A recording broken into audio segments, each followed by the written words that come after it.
She's ensconced inside the luxury, which is a Mercedes SL350. Now, I like this car. Of all the cars that I've had in the clubs, this is probably the only one I'd buy. So there's very, very comfy driver's seat. Steve's driving at the moment. 3.5 litre engine, all the CDs and sat nav and comfy. I mean, I always prefer the darker leather, but this is okay. It's quite nice. Now, this is on a 53 plate. We looked at the price yesterday. I'd say it'd probably sell for, I don't know, £22,000. Nice car. Nice car. Hopefully we'll get the roof down later. I'll show you that. All the controls and everything. Classy. Classy, this car. That's where the roof used to be.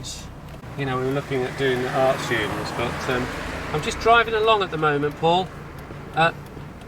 Alright, cheers, catch you later. Wow, lovely car. Now, Steve's actually test driven a lot of cars. He's just reversing out, so I'll let him do that safely.